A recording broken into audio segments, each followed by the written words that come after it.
A Sufi ideology, mindfulness and meditation for well-being.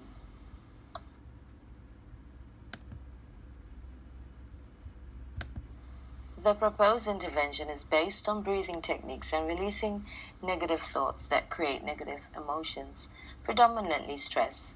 The word Sufi is connected to Islamic teaching as a main factor in all Islamic denominations in many ways, and is deeply integrated in culture, language, poetry, and prose, music, and all parts of intellectual and spiritual life. The word itself means wisdom or knowing, thereby referring to the ability to understand or know oneself intuitively.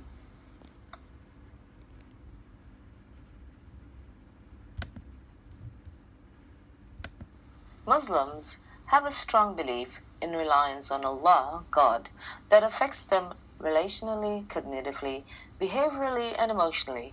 This strong conviction is one of the critical stages of spiritual development and is used as a coping mechanism for facing challenging situations, prayers in stressful situations, and on coping with stresses of illnesses.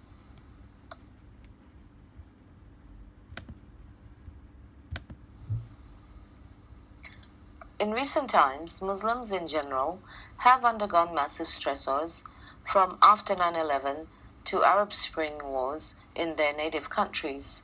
They face bias and negativity on a global scale due to these events. These people are those who are victims of war, who immigrate to Western nations, have mental issues of stress, PTSD, depression, anxiety due to the circumstances of their new environment, different language and culture. Recently, there has been a profound need for psychological services to be extended to Muslims as Western-based psychology may not be fully equipped to offer proper services if they do not have a basic understanding or concept of Muslims' life, background, and culture. Additionally, Muslims may not be able to relate to Western concepts of interventions.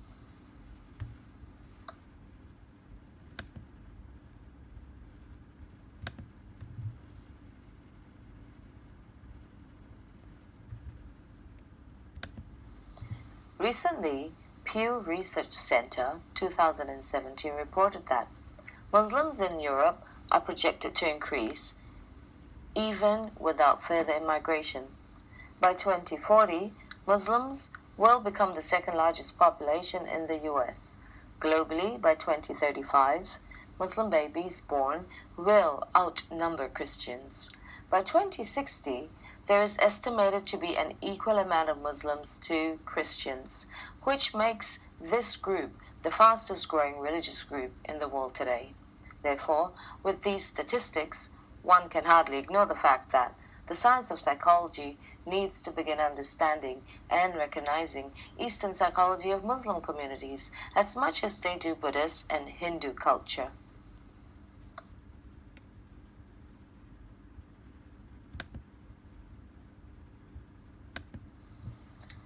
Professor Seligman noticed that people who were exposed to more bad events in life were prone to depression, schizophrenia, and suicide.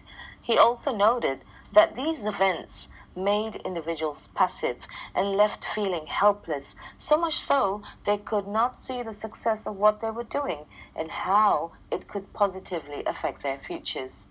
But he noticed that there was 1/10 of his population that were optimistic, even though in the face of adversities.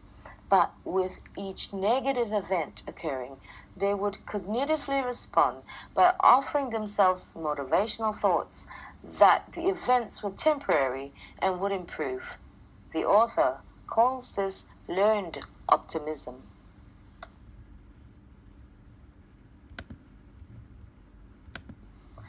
Current interventions for treating depression among Muslims mention insufficient therapeutic remedies which do not suit Muslim clients. However, it is agreed that religious belief is an important positive factor in mental health.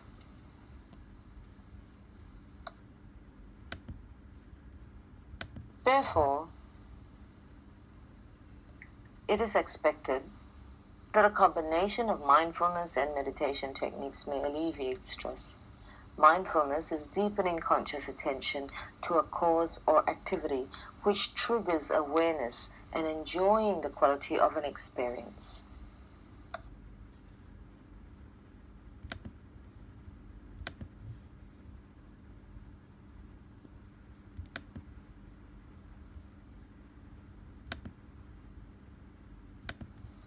Furthermore, religion and spirituality may act as a shield against the influence of stressful life events, may positively affect mental and physical health, such as positive self-perception, positive emotions, as well as influence lifestyle behaviors.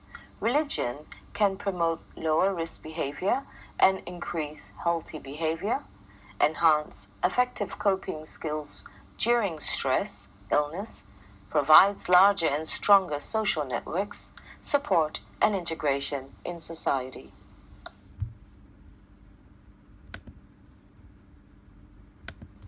Interestingly, many psychotherapy interventions for Muslims have reported significantly better results for depression, bereavement, and general anxiety disorder after incorporating prayer and Quranic recitation. Observational and clinical studies suggest greater religious involvement is associated with better mental health.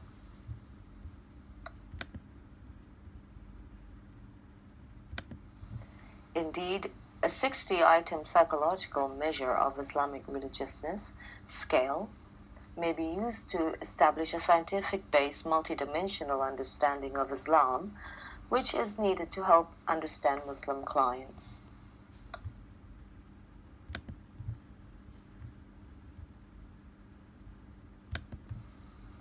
A description of the proposed new intervention will now be explained in detail. It is the art of zikr, remembrance, and positions of the spiritual centers will be explained. Spiritual centers are located at first the navel, second, 5 points at the chest area, and finally at the tip of the forehead.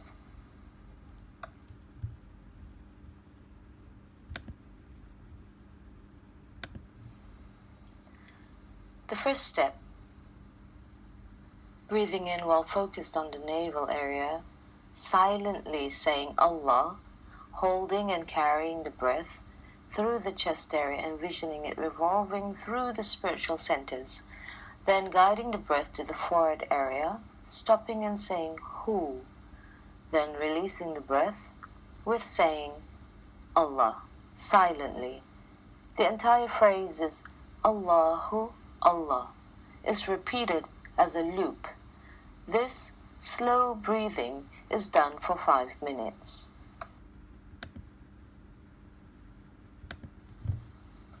The second step, the person feels for his or her own pulse while placing a finger on the wrist area.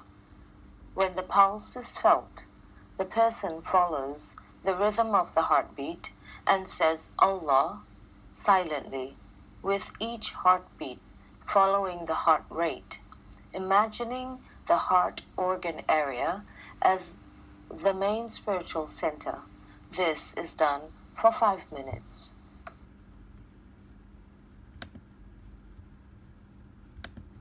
The third step, a vocal exercise focusing on body points called spiritual centers. Concentrating on the beginning point, that is the navel, the person takes a breath and vocalizes the word La while imagining bringing it through the 5 points in the chest area in a loop before reaching the forehead point and stopping briefly at the tip of the forehead, then joining